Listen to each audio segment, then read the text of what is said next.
اے ایمان والو سچوں کے ساتھ ہو جاؤ، کونو مع الصادقین، سچوں کے ساتھ ہو جاؤ۔ سچے کون لوگ ہیں؟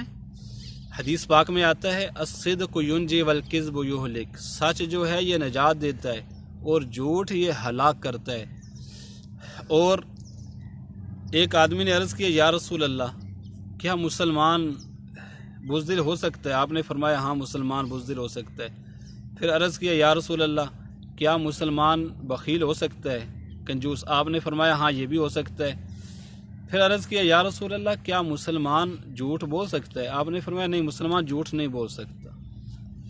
جھوٹ یہ ہمیشہ بندے کو ہلاک کرتا ہے، اور آپ نے فرمایا مسلمان جھوٹ نہیں بول سکتا۔ آج میرے بھائیوں اور دوستوں ہم دیکھیں کتنا جھوٹ چل رہا ہے، کتنا بیٹا باپ سے جھوٹ بولتا ہے اور شاگرد استاد سے جھوٹ بولتا ہے، ہاں جی۔ تو نبی اکرم صلی اللہ علیہ وسلم نے فرمایا مسلمان جھوٹ نہیں بول سکتے۔ شیخ عبد القادر جیلانی رحمۃ اللہ علیہ چھوٹے سے بچے تھے، ایک قافلہ، اس وقت قافلے چلتے تھے، قافلے میں جا رہے تھے تو قافلے والوں کو ڈاکو نے لوٹ لیا، پکڑ لیا، سب کو لوٹا۔ ان کی باری آئی، یہ چھوٹے سے بچے تھے، ان سے پوچھا کہ تمہارے پاس بھی کچھ ہے؟ ڈاکوں کا خیال بھی نہیں تھا کہ اس کے پاس کچھ ہوگا، یہ چھوٹا سا بچہ ہے، انہوں نے کہا، یا علم حاصل کرنے کے لیے جا رہے تھے، دین کو سیکھنے کے لیے۔ تو انہوں نے کہا ہاں میرے پاس جو ہے نا اتنے پیسے ہیں، اس وقت کی بہت زیادہ بڑی رقم، کافی بڑی رقم تھی۔ تو ماں نے دیے تھے کہ بیٹا یہ اپنے جا کے تم نے دین سیکھنا ہے اور وہاں پہ جا کے تم استعمال کر لینا، اپنے ضروریات میں خرچ کرنا اس کو۔ کہ اس وقت ہوتا تھا کہ بس چلے جاتے تھے تو پھر کئی سال کے بعد ہی واپس آتے تھے۔ تو ڈاکو نے جب پوچھا تو انہوں نے فرمایا کہ ہاں میرے پاس اتنے پیسے ہیں۔ تو ڈاکو بڑے حیران ہوئے اور انہوں نے سمجھا پتہ نہیں یہ بچہ جھوٹ بول رہا ہے، اس کو کیا پتہ۔ تو انہوں نے فرمایا نہیں میرے پاس واقعی ہیں اتنے پیسے۔ ڈاکو نے دیکھے تو واقعی ان کے پاس سے اتنے پیسے نکلے۔ تو ڈاکو نے اس سے پوچھا بیٹا تم جیسے باقیوں نے جھوٹ بولا، سب کے جان چھوٹ گئی، تو تم جھوٹ بھی بول سکتے تھے۔ انہوں نے فرمایا میری ماں نے مجھے چلتے ہوئے کہا تھا بیٹا جھوٹ نہیں بولنا۔ تو یہ سن کر سب کے سب ڈاکو نے توبہ کر لی۔ یہ ہوتا ہے، یہ مسلمان کی زندگی ہے کہ ایک چھوٹے سے بچے کی وجہ سے کتنے سارے ڈاکوؤں نے توبہ کر لی۔ ایک بہت بڑی ڈاکوؤں کی جماعت قبیلہ کرد کی، پرانے زمانے کی بات ہے، وہ کہیں جا رہے تھے جنگل بیابان میں، تو سب کے سب ڈاکو جو ہیں وہ لیٹ گئے سونے کے لیے۔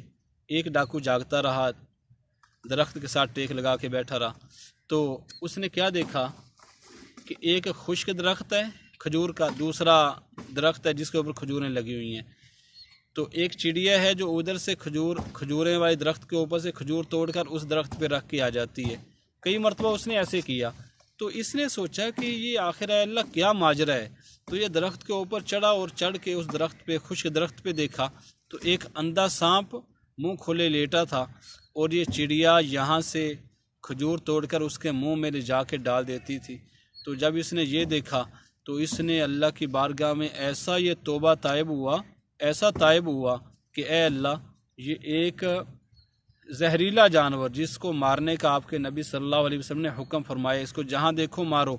جب وہ اپنی روزی تلاش کرنے سے بیٹھ گیا تو نے ایک چڑیا کی ڈیوٹی لگا دی، اور میں تیرا بندہ ہو کے کس کام میں لگ گیا لوگوں کو لوٹنے میں۔ بس اس نے وہیں پہ توبہ کی اور اللہ کی بارگاہ میں رونا شروع کر دیا۔ اتنے میں باقی بھی سب کے سب اٹھ گئے۔ انہوں نے پوچھا حضرت کیا بات ہے؟ اس نے سارا کا سارا واقعہ سنایا۔ تو ان سب نے کہا حضرت ہم آپ کے ساتھ ہیں، آپ کے پیچھے ہیں، جب آپ نے توبہ کر لی تو ہم سب کے سب ہی توبہ کرتے ہیں۔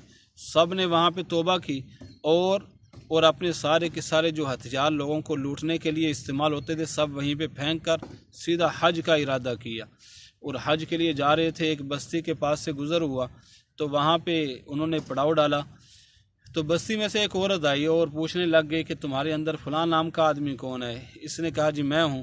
اس نے کہا بہت سارا سامان وغیرہ، اس نے کہا یہ تمہارے لیے۔ اس نے کہا نہیں ہمیں نہیں چاہیے، مجھے نہیں، اس کی کوئی ضرورت نہیں۔ اس نے کہا مجھے 3 دن ہو گئے نبی اکرم صلی اللہ علیہ وسلم کی زیارت ہو رہی ہے 3 راتوں سے، کہ اس کا جو اتنا سامان ہے نا تمہارے بیٹے کا، جو اتنا سامان ہے وہ اٹھا کے فلاں نام کا آدمی ہے اس کو دے آؤ۔ تو جب اس نے یہ سنا اس نے کہا یہ میں نہیں دے رہی، یہ نبی اکرم صلی اللہ علیہ وسلم دے رہے ہیں، تو اس نے اس کو رکھ لیا۔ تو میرے بھائیوں اور دوستوں، اسی طرح مسلمان کی جو زندگی ہے یہ اسلام کو